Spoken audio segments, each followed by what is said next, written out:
Chapter 18 Hue and Cry. After the rain and the cold, St. Martin's summer brought a spell of warm, sunny weather. The country people were busy plowing the fields and sowing the winter wheat and rye, while rooks cawed in the trees and daws chattered and robin redbreasts flashed among the few remaining leaves. Then they drove the cattle and sheep and swine in from the fallow fields and the woods. Some they penned up for the winter, but most they sold or slaughtered and salted for food during the cold months. By Martinmas all the outdoor work was done. The field fares had come flying home from over the seas to spend the winter in England, and it was time to work inside the barns, threshing the grain with long hinged flails and winnowing it with baskets called fans, or with sieves. The people of the manor houses went hunting. Sometimes Adam and his minstrel friends would meet them with hawks on their fists. A heron would rise out of the reeds, and soon a falcon would circle swiftly to grasp it in her talons. The tinkle of the silver bells reminded Adam of Simon Talbot. He wondered where Simon was now, and if his broken heart had mended. Once in the forest near Alresford, they heard the exciting sound of a hunting horn and the baying of hounds. The next moment a roe dashed past right in front of them, and after it came the big deer-hounds, their powerful muscles of thigh and shoulder rippling as they ran. Behind the hounds, men in bright hunting attire came riding. They were gone in a minute, but the stir of their passing hung in the air for a little while. In mid-November, the rain came again, and the cold and the fog. The days closed in early. It was a good time for minstrelsy, because nobody could go to sleep so early, and the long evenings must be filled in somehow. When a book cost more than a horse, and few could read, minstrels' tales were almost the only entertainment. Minstrels brought news, too. They told what was going on in the next town, and what was happening in London, and where the king was.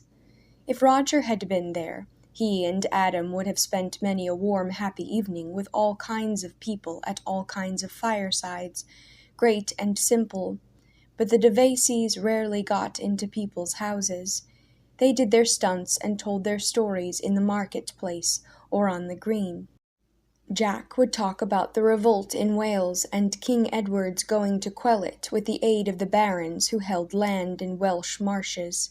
But when people found that he knew no more about it than everybody did, they paid no more attention to him.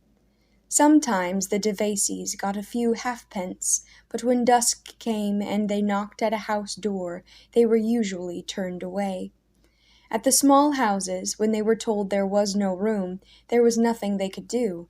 At the big houses, Jack would demand a minstrel's right of entrance. "We want no jugglers and tumblers here," the porter would snap, and slam the door.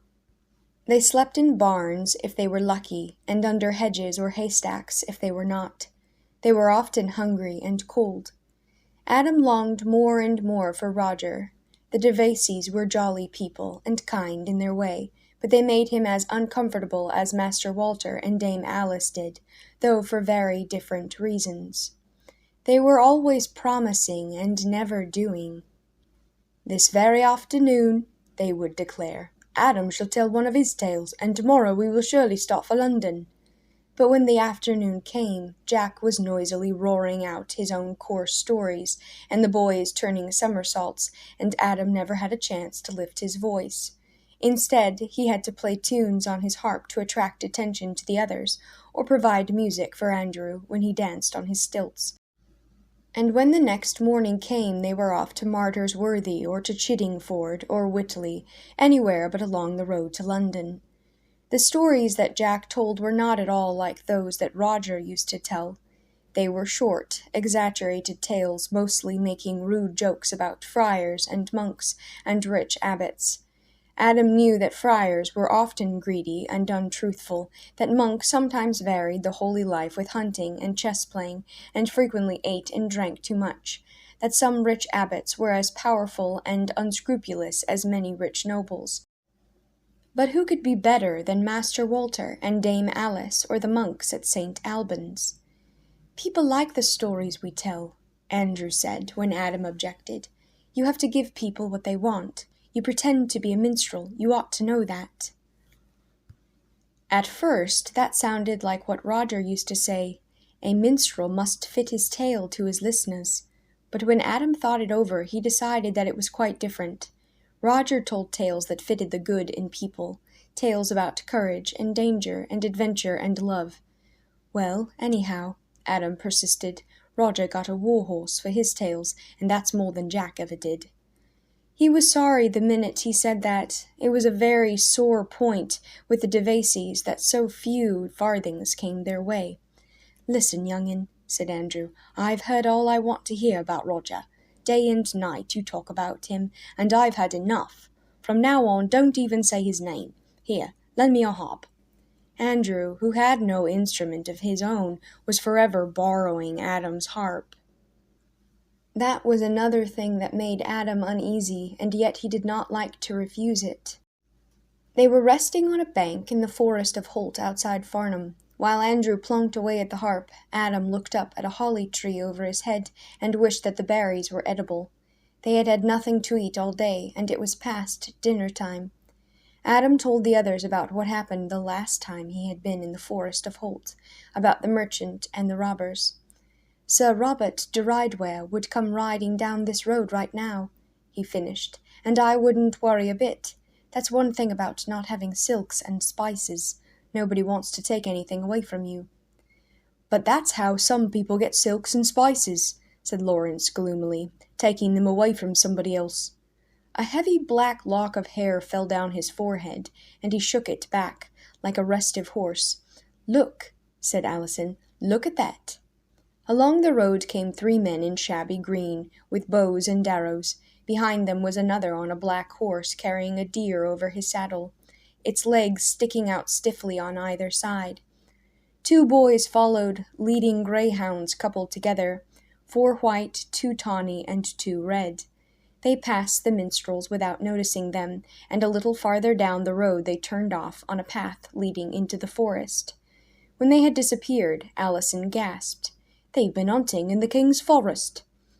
I wouldn't mind having a good piece of venison myself, said Jack with a sigh, and Andrew rubbed his stomach and licked his lips. If they get caught, they'll be blinded, said Adam. That's the least of what will happen to them, said Allison vigorously. Hunting in the king's forest. I wouldn't want to eat venison caught that way, no matter how hungry I was. Venison's venison, said Lawrence, and most likely they won't get caught. Why should the king or anybody else own miles of forest and say that no hungry man is to shoot a deer or hare in it for his dinner? Hush, said Allison. I won't hush, muttered Lawrence sulkily, lowering his voice nevertheless. Why should some be hungry and others have more food than they can eat? There being no answer to this question, they got up and trudged on to Farnham. Adam, as usual, asked everyone he met if they had seen Roger the minstrel or Jenkin and a red spaniel, though he had long ago given up expecting any answer but no, and was pinning his hopes on London and Christmas. They had little luck in Farnham that day. They got only enough farthings for a glass of ale and a bit of bread all around, and that was not nearly enough for such hungry people. Adam felt tired and dizzy. Let's go to the church, he begged. The parson will give us something to eat, and maybe a bed for tonight. Catch a parson giving anything to a minstrel, said Jack scornfully.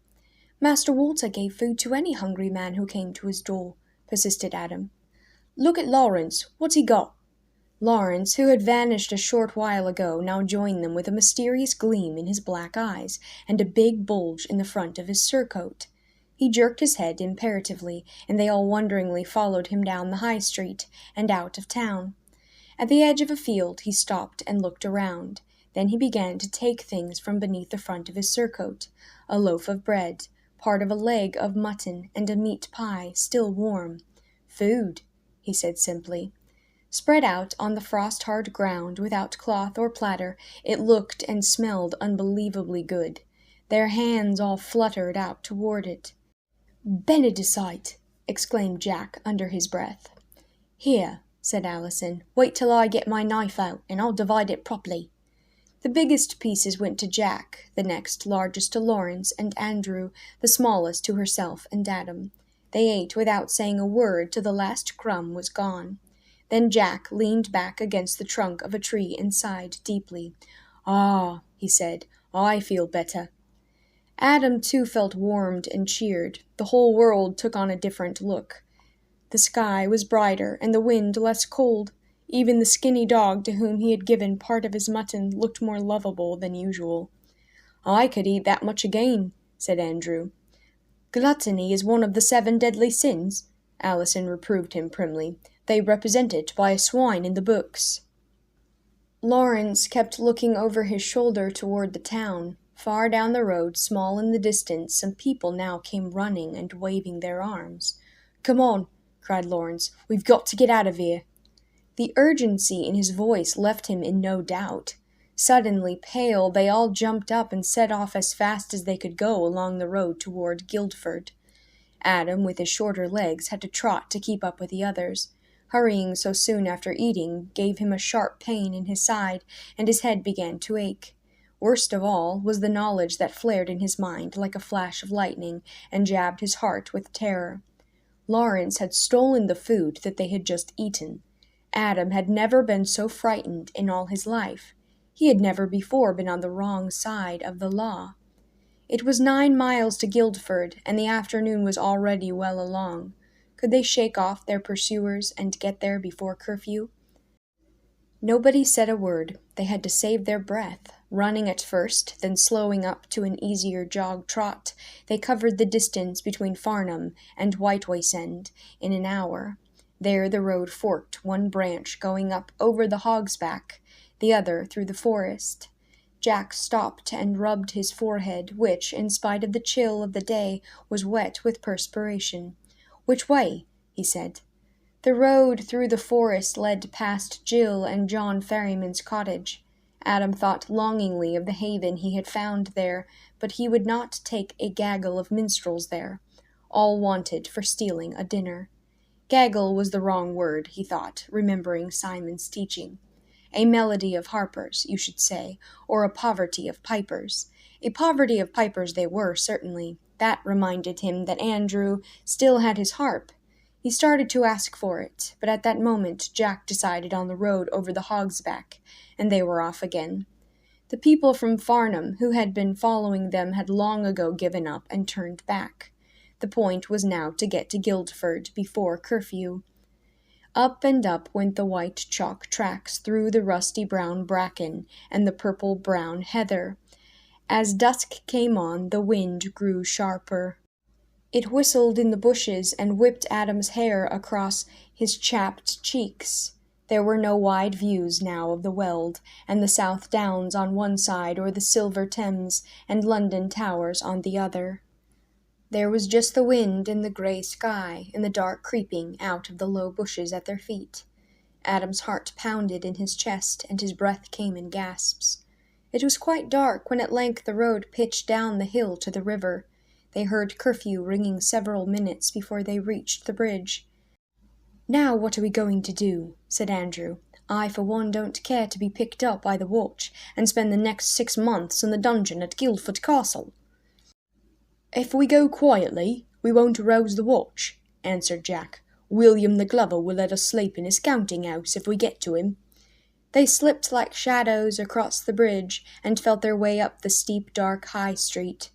Whenever they heard a footfall or a voice, they stood stock still and scarcely breathed, like baby partridges freezing among the leaves when danger approaches. They got safely enough to William the Glover's house, but waking him was another matter. All his windows were shuttered tight, and his door locked. Andrew whistled, and Jack knocked, softly at first, then more loudly. Suddenly someone shouted behind them, and lantern light cut through the darkness. "Halt where you are!" commanded a harsh voice.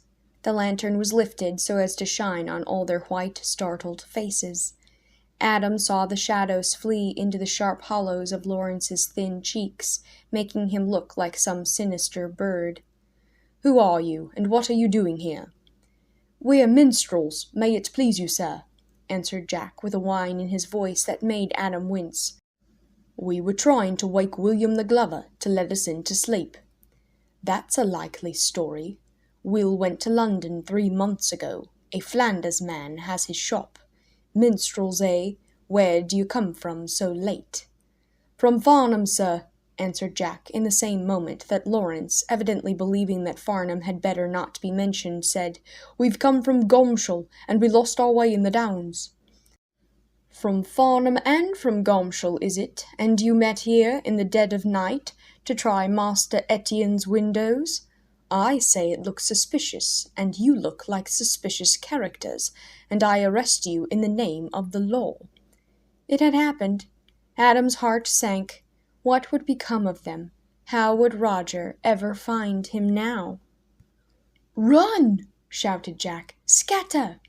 He shook the watchman's hand from his shoulder, knocked down the lantern, and kicked it. There was a little squeal from Allison, a scuffle, and the sound of running feet. Adam felt Andrew go past him in a rush before he too turned and ran, stumbling in the dark, groping with his hands to find a way between walls and fences.